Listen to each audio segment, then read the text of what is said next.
Hello everybody, hope all are doing good, all are safe and sound.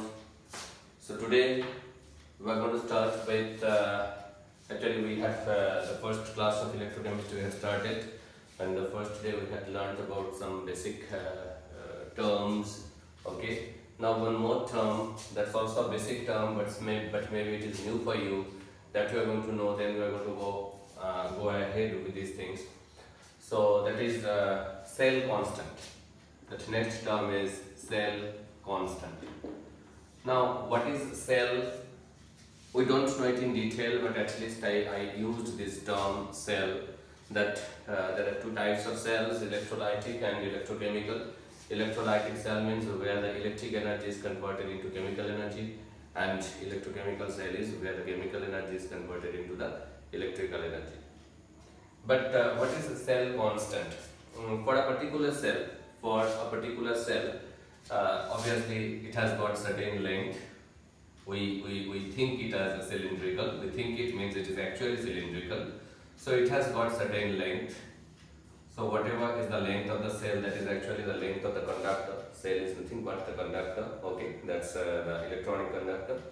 And it has got some cross-sectional area, right? Cross-sectional area, that is denoted by A. Okay, the ratio of L to A, that is length to cross-sectional area, is called the cell constant. So cell constant of a cell, suppose this is the cell, we know its length, we know its cross-sectional area, its cell constant is always fixed. It doesn't matter which solution you add over here, which conductance you are measuring, which conductivity you are measuring, it doesn't matter at all. So what you know is that the cell constant of a particular cell is constant. Now I am going back to the equation of conductivity. What is conductivity? Mathematically we had seen conductivity is equal to conductance into L by A, right? We had seen it, we had already done it. Conductivity is equal to conductance into L by A. So in words we can write down this as conductivity equal to conductance into cell constant. Can I write this?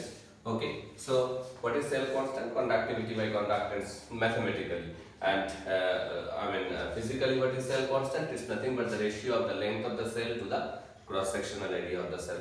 Now since length of the cell to the cross-sectional area of the cell, so in CGS system obviously its unit will be centimeter by centimeter square, so that is equal to centimeter inverse, and in SI unit the unit of cell constant will be meter inverse. It's simple. Okay, that's the one more term we must know. We had come to know about this. We will come back to it with this, but before that we must know that how. Obviously this is nothing in detail, because in detail you are going to study that in physics. Obviously this connections and all, circuits and all, you are going to study. We are not going to know the circuit very minutely. We are just going to know it on top surface, from the surface we are going to know, and we are going to know only the name and how we can find out.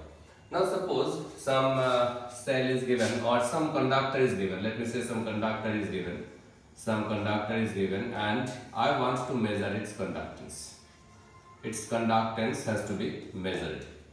So how can we measure the conductance? We cannot measure the conductance as such, So physically.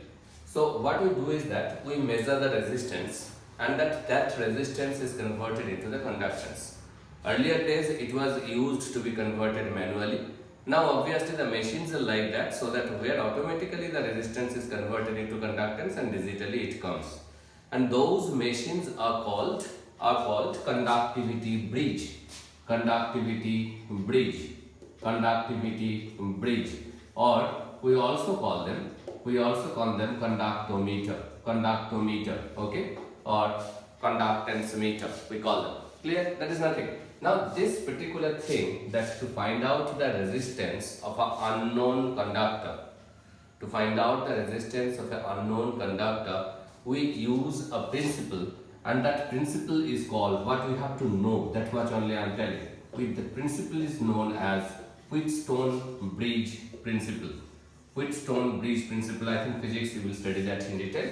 Wheatstone bridge principle is what? Here there are total 4 resistances connected in such a way. Obviously, out of those 4 resistances, 3 resistances are known and 1 is not known. Okay, and they are connected in such a way so that there is a relationship between those resistances, and by knowing the 3 other resistances, we can very easily find out the value of the resistance of the fourth one. And as we find out the value of the fourth one's resistance, the conductance can be very easily calculated by just reciprocating it. Okay, the circuit almost looks like this. Suppose this is R1, this is R1, this is a known resistance R1, this is R2, some unknown resistance R2, this is the conductor, suppose R2. Now we have to find out the resistance of this or the conductance of this. Okay, these are connected like this. Then there is some other resistance here R3, which is also known. R3 is also known, and there is R4 also, which is also known. R4 is there, which is also known. This is R4. Okay, now they are connected like this. They are connected like this. Obviously, this is connected again over here with the cell, and the circuit is completed. Clear? Now this circuit is completed in such a way, out of that only this is unknown. Only this is unknown. Again I am saying the circuit is not required for us. Only thing I am just trying to draw it. Okay, it's not that it is very emergency for us, it is very needed for us.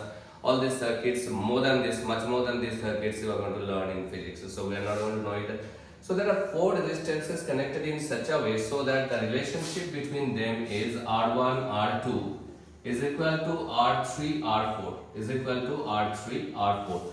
And out of that, R1, R3 and R4 values are known. So we have to find out the value of R2, and we can find out the value of R2 by knowing the value of R3, R4 and R1. Right? Okay. As we know the value of the resistance of the unknown conductor, we can very easily find out the conductance of it. We can very easily find out the conductance of it.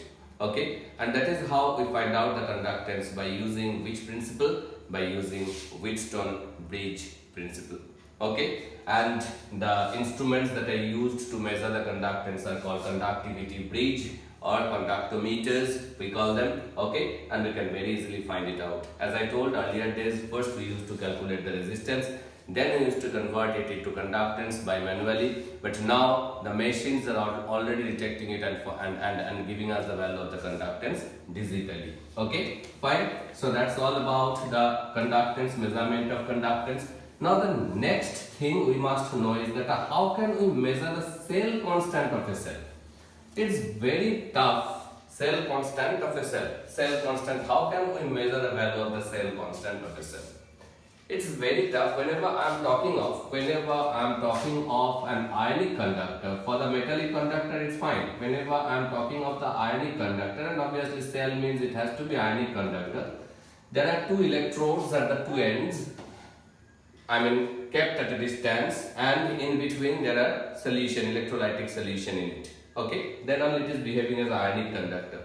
Now it's very tough to measure the value of the length or the length of the solution accurately, right? Okay, or the cross-sectional area of the solution accurately. It's really tough. Okay, so we cannot measure the cell constant of our electrolytic cell directly or electrochemical cell directly, because here the conductor is what? The conductor is nothing but an electrolyte whose length and cross-sectional area is tough to be measured. So what we do is that we use this equation. What we do, see, we prepare a standard solution. First step is we prepare a standard solution of KCl. Standard solution of KCl means what? Whose concentration is known. Means we prepare in such a way so that the concentration is known. Suppose we prepare a solution of standard KCl M by 10 standard KCl solution we had prepared. Then that's the first step. Second step, we check the temperature of the room at that particular day where we are performing the experiment. It does depend on temperature also. Okay. So we find out the temperature, we check the temperature. Suppose the temperature is 25 degrees Celsius or whatever, 26, 27, whatever, 25 degrees Celsius.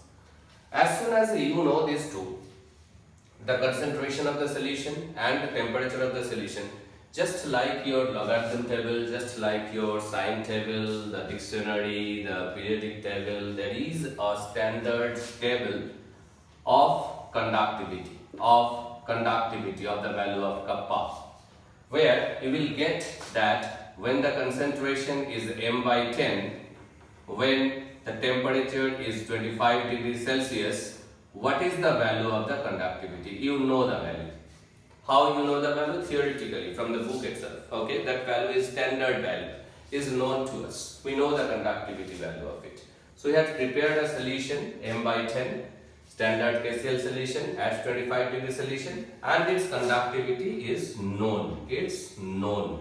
Okay, it's known. Conductivity is known. Now what did we do? We take the solution. And place it in the conductivity bridge in the cell whose cell constant we want to measure. Okay, in the conductivity bridge cell we place this and we measure the conductance of it. Conductance is measured now. We can measure the conductance. So the conductance is measured by using that particular cell. By using that particular cell, the conductance is measured. Now what do we know? We know conductivity, we know conductance. Can we find out the value of the cell constant? We can very easily find out the value of the cell constant of that particular cell.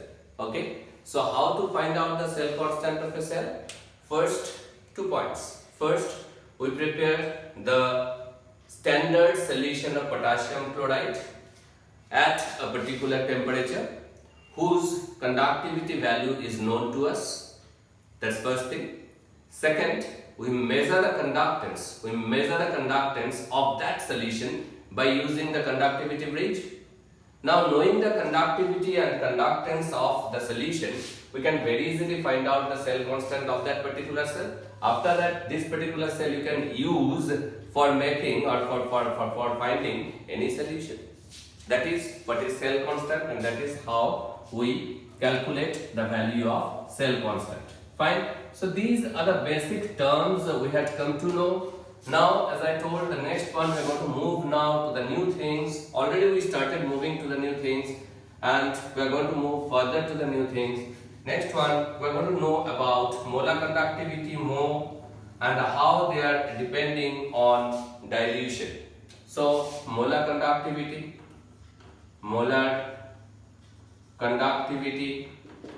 you know, molar conductivity is denoted by capital lambda, and variation of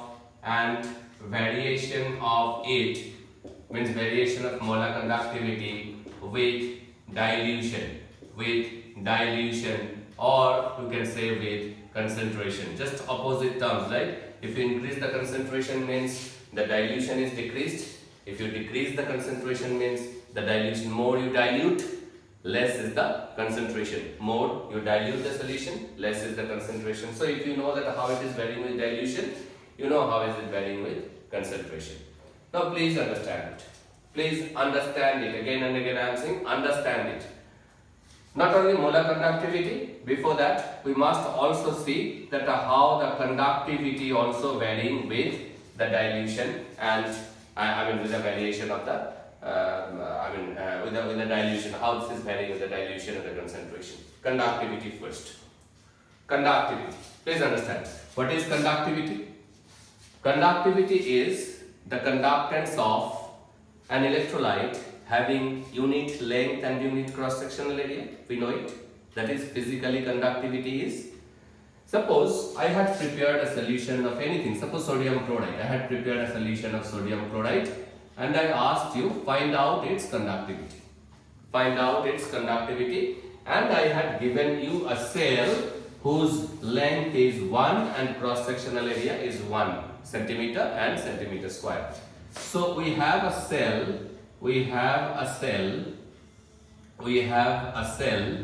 whose length is 1 centimeter and cross-sectional area. Please understand the physical concept. Cross-sectional area is 1 centimeter square. Okay, cross sectional area is 1 centimeter square. Fine. Now I told that measure the conductivity of this solution which we prepared. A very simple question. Now you already know how to measure the conductance. We have to take this cell and place in the conductivity bridge, and the conductivity bridge will tell us that what is the conductance. So what we are going to do? We are going to pour this solution in this cell. We are just going to fill this cell with the solution. Fill this cell with this solution. Right? We have filled it. So the length of the solution is now 1 centimeter. The cross-sectional area is 1 centimeter square. Now we will put it in the conductivity bridge. We will measure the conductance, and that is nothing but its conductivity. Yes? Let the conductivity we found, suppose I am writing K1, we found equal to 10. Just suppose, whatever I leave it, 10. We found the conductivity as 10. Okay? Fine. Now what I told, okay, leave it, wash it. Washed it. This solution obviously I had prepared in a large amount. That much is not required. Here only 1 centimeter cube is required, so that much we have taken it out. So more solution on it with the same concentration. Now I told in this you add water. In this you add water. So you added water to it. Means we diluted it. Now the sodium chloride solution is there, diluted in diluted condition. Right? Now I told measure the conductivity of this diluted solution. Measure the conductivity of this diluted solution. So what you will do? Again you will wash this cell. This cell is washed. It is thrown it out. This cell is washed.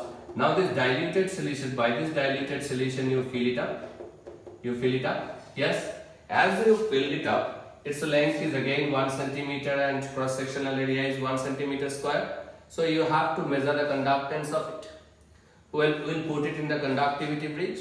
As we put it in the conductivity bridge, we will get the conductance, and that conductance is the conductivity of it. Obviously, the value will be K2. Now just tell me whether the value will be 10 or less than 10 or more than 10. What will happen to the value? How it will vary with dilution? We diluted it, how it will vary? Whether it will vary at all or not. Okay, just tell, common sense. Okay, fine. Now first of all, to understand that, you must understand that why it is conducting electricity. It is conducting electricity because of the flow of the ions. This is ionic conductor, right? Because of the flow of the ions. Okay, what ions are present over here? Sodium ion and chloride ion. Sodium and chloride ions are present over here. Okay, so it was present, sodium ions and the chloride ions are present beforehand also. Now also sodium ions and chloride ions are present. Now just tell me in which condition the number of ions is more. Was it more in the previous case or was it more now after dilution? Obviously, it was more in the previous case because that was more concentrated, so more amount of sodium ion, more amount of chloride ion are there. So obviously more movement of the ions were there, more number of ions were moving, so the conductivity was more. Yes, the conductivity was more. Yes or not? Very good. So if the conductivity was more, now with the dilution, what is happening to the conductivity? It is decreasing, so it will become less than 10, whatever value, but it will become less than 10.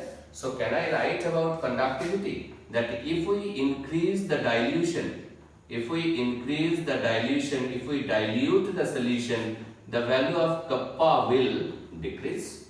The value of kappa will decrease, and why it will decrease? Because the number of ions which is involved or that is present in the cell will decrease, because the number of ions are responsible for the conduction of electricity, for the conductivity. Okay, so with dilution the value of kappa decreases. Clear? Now we will come to the molar conductivity. Please understand it. We will come to the molar conductivity now. Okay. Now what is molar conductivity? Again, first physically you must understand this, then only you can get it. What is molar conductivity? Otherwise all will get clumsy. Okay. What is molar conductivity? First physically, I already told you yesterday, the last day's class, that what is molar conductivity? It is the conductance of 1 mole of an electrolyte.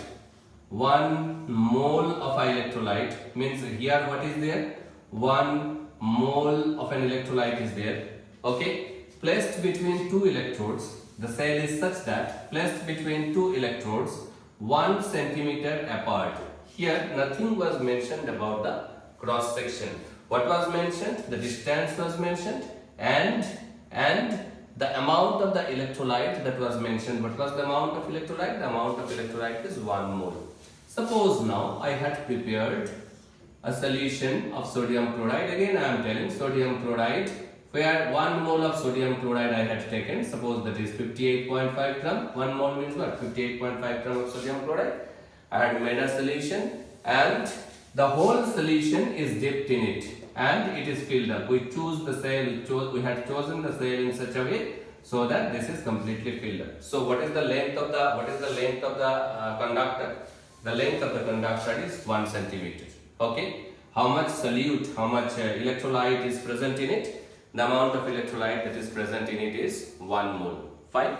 Now we can place in the conductivity bridge. We can measure the conductance, and that conductance is nothing but the molar conductivity of it. That is the physical thing of molar conductivity. And suppose lambda 1 is equal to 5, whatever is the unit. Lambda 1 is equal to 5, because you already know about the unit. Lambda 1 equal to 5, suppose. Okay. Now what I told, okay, wash it off. We just washed it off. Now I told you take 58.5 gram of sodium chloride, but add more water to it. More water means the solution is diluted. The amount of water added is more. Fine. Now I want to measure the molar conductivity of it. So the whole solution is needed to be here in between the two electrodes, because this whole solution contains 1 mole of electrolyte.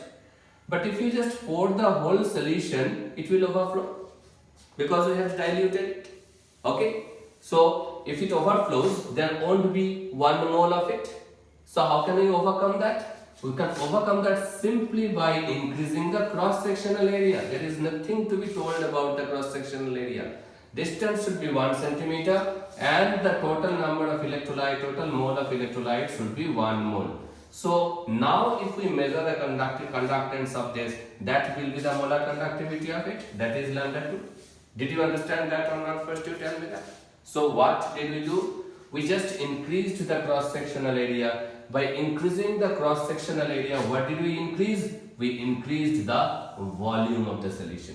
By increasing the cross-sectional area after dilution, we increased the volume of the solution. Yes, volume of the solution is increased. Okay. Now let us see that how it is varying. Will it become less? Will it become more? And why? Let us see that. We already know that kappa, the relationship lambda is equal to kappa by C. We already know this. The relationship between the molar conductivity and conductivity is molar conductivity is equal to conductivity by C. And this C is in molarity. This C is in molarity. Molarity is what? Number of moles divided by volume. Number of moles divided by volume. Okay, number of moles by volume in liter. Now number of moles is how much? Number of mole is 1. So N is 1. So can I literally write it that lambda is equal to kappa into V? Can I write it? You understood that from where it has come? So lambda is equal to kappa by C, and C is what? C is nothing but N by V. N is equal to what? N is equal to 1. So can I write lambda is equal to kappa into V? Very good. Okay. Now with dilution, please understand it. With dilution, if we increase the dilution, we already know that the value of kappa is decreasing. The value of kappa is decreasing. And we also know with dilution, volume is increasing. Volume is increasing. Yes? So what will happen to lambda? The common answer I get is that, sir, it will remain same, but that's absolutely wrong. Why wrong, you know? Because I never mentioned that kappa will decrease whatever extent volume will increase to the same extent. I only said that kappa will decrease and volume will increase. I never said how much it will decrease, how much it will increase. What is seen in all the electrolytes, and that was seen by a scientist called Paul Rush, will come to that, okay. What he saw is that, what he observed is that the decrease in kappa value with the dilution is much less in comparison to the increase in volume. So volume is increasing much more in comparison to the decrease in kappa. If kappa decreases 2 times, volume is increasing 3 times. So if volume is increasing 3 times, what will happen to lambda? Lambda will increase. Lambda will increase. So with the dilution, lambda will increase. You see the difference? With the dilution, kappa is decreasing. With the dilution, lambda is increasing. Why lambda is increasing? It is a very common question, that how the lambda varies with dilution. We are going to start from here. We know lambda is equal to K into V. Okay. With dilution, kappa decreases and volume increases. But the increment in volume is much more in comparison to the decrease in kappa, and hence with dilution the value of lambda will increase. With dilution it will increase, with concentration it will decrease. With dilution it will increase, with concentration it will decrease. So what happens, what is the difference between the variation of conductivity and molar conductivity with dilution? Hope you understood that. Okay. Now we are going to specifically concentrate on molar conductivity and variation of it with dilution. Only molar conductivity and variation of it with dilution, and that is governed by a law, variation of it with dilution, and that is governed by a law called Kohlrausch's, R-A-U-S-C-H, Kohlrausch's law. Okay, again he did a lot of experiments. On a lot of electrolytes. Okay, and he found 2 different types of behavior for the strong electrolytes and for the weak electrolytes. 2 completely different type of behavior for the strong and weak electrolytes. What he found for the strong electrolyte, what he found for the weak electrolyte, we are going to discuss today. That one, how the variation is there and all, we are going to see that. Okay. So what he found is that he plotted lambda here, First we are going to see for the strong electrolyte, lambda here, and he plotted root C here. Root C means root of concentration. Root of concentration in this direction means concentration is increasing in this direction. So you can say that dilution is increasing in this direction. Okay, in the reverse direction the dilution is increasing, and lambda is obviously increasing in this direction. First we are going to do it for the strong electrolyte, and whatever he found experimentally we are going to do it, and we are going to find out, we are going to establish the Kohlrausch's equation for the strong electrolytes. We are not going to say the equation first and then going to discuss. We are going to get the equation from the experimental values. For example, suppose any strong electrolyte, you can take anything, potassium chloride, sodium chloride, anything. Okay, potassium chloride, suppose the concentration is 25. Just suppose he made the concentration 25, and for that he found out the value of the conductivity. You know how to, molar conductivity. You know how to find out the value of molar conductivity. That can be very easily found out, and he found it suppose as 5. So what is the value of root C? Root C equal to 5. For 5 it is 5. He found for 5 it is 5. For 5 it is 5.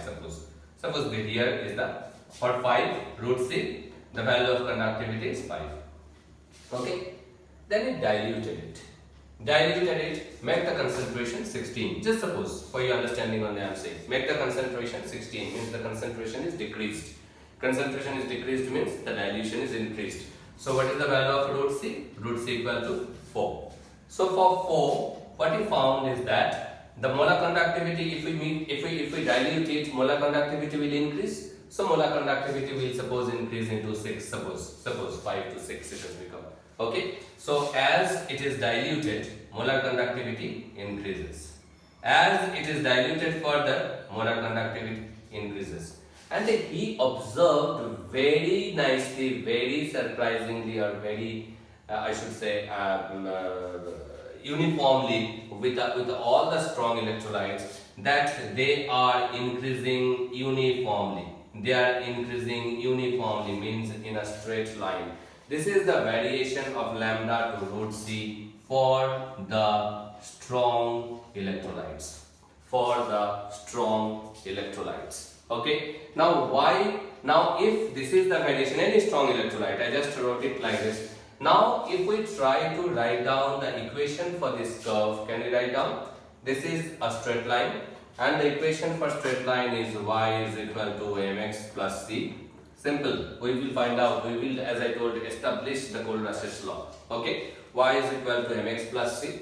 What is y? Y is nothing but lambda, right? Equal to m. Now it's a negative slope. All of you can see it's a negative slope. Why it's a negative slope? Because the value of x is increasing, the value of y is decreasing. The slope is negative. Okay. So slope is negative. Let the slope is actually, he wrote it by minus a. So we are going to write it by minus a only. Okay. So minus a. Okay. Fine. Root over what? X is what? X is root over c. X is root over c. Plus, what is c? C is the intercept. Now, what is intercept? You see. What is intercept? Y-intercept. If we extrapolate this graph, it will cut the y-axis here. That is the intercept. This value is the intercept. Please understand. I am going to introduce another term and very important term. Okay. This is intercept. What is this? Physically, first let us see what is this. This is nothing but the molar conductivity of the solution. This is nothing but the molar conductivity of the solution when, mathematically, graphically, we can say when the concentration of the solution is 0. When the concentration of the solution is 0. Yes. But can the concentration of a solution be 0? It cannot. It is not possible. The concentration, if it is a solution, its concentration cannot be 0.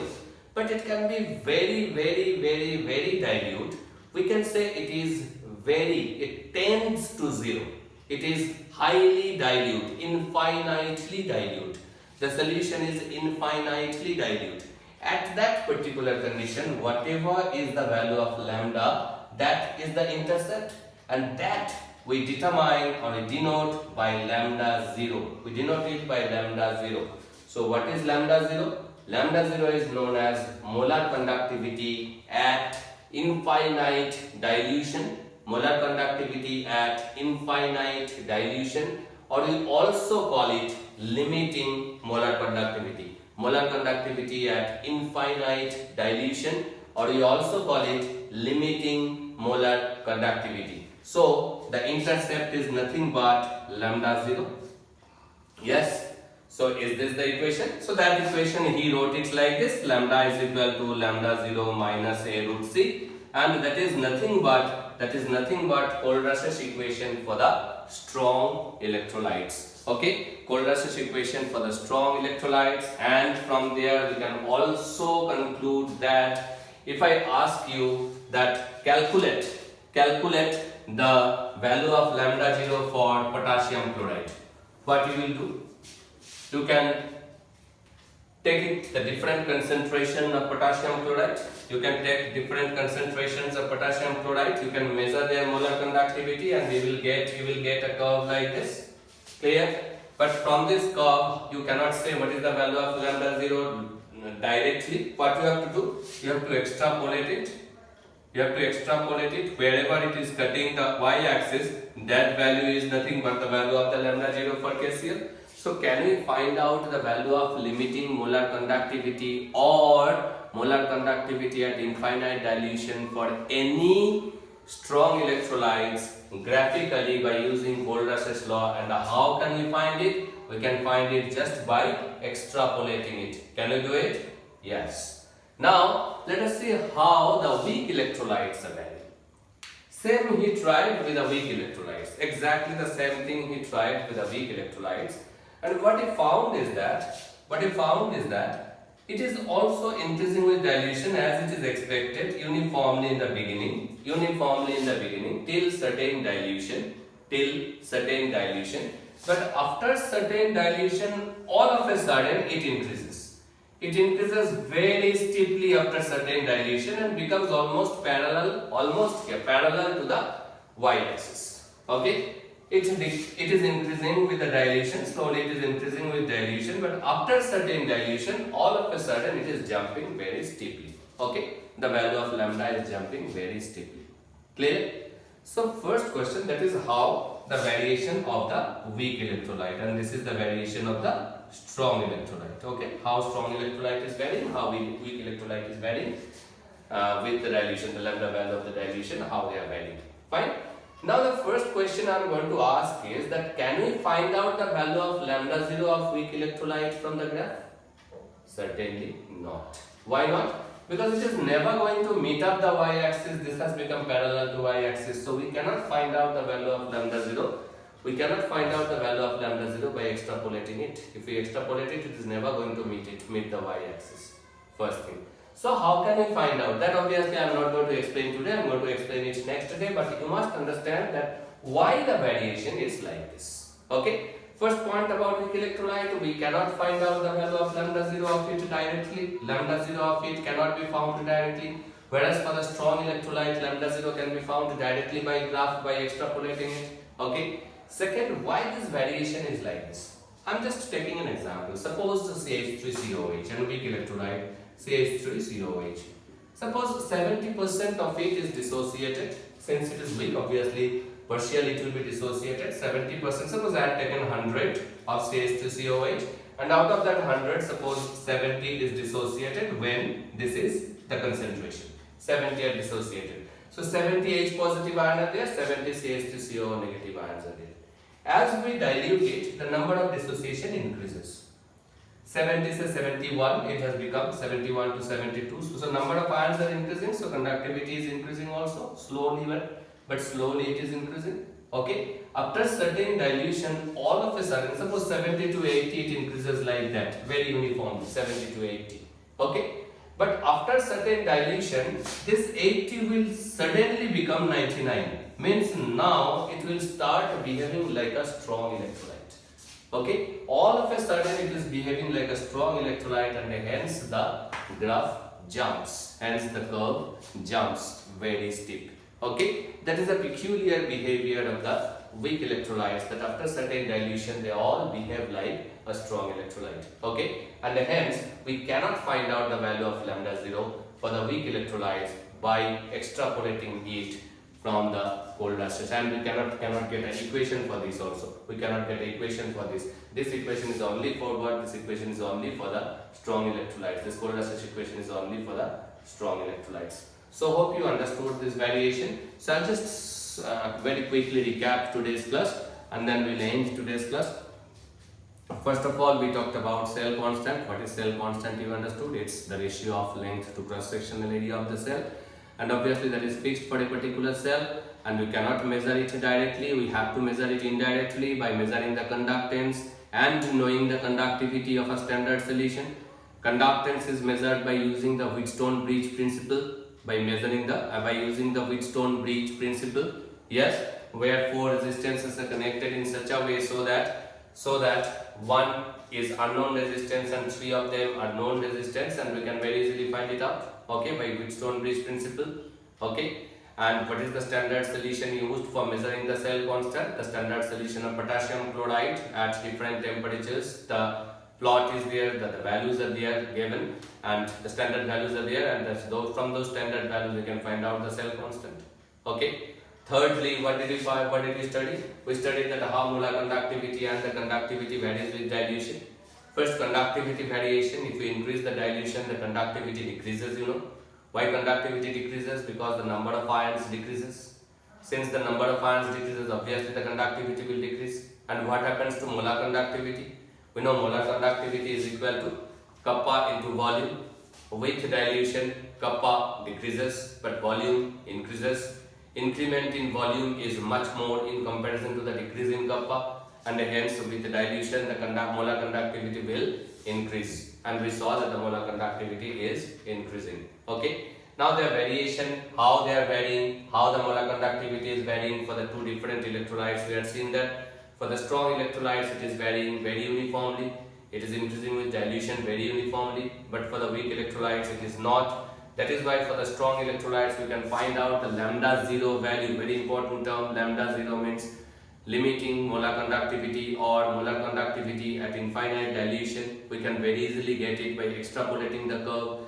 But the same cannot be done for the weak electrolytes, as the curve becomes almost parallel to that of y-axis. So extrapolation is not going to intercept the y-axis. That is why you cannot get it. Now how can we get it? We will see it in the next class. Till then, goodbye, stay safe, stay healthy.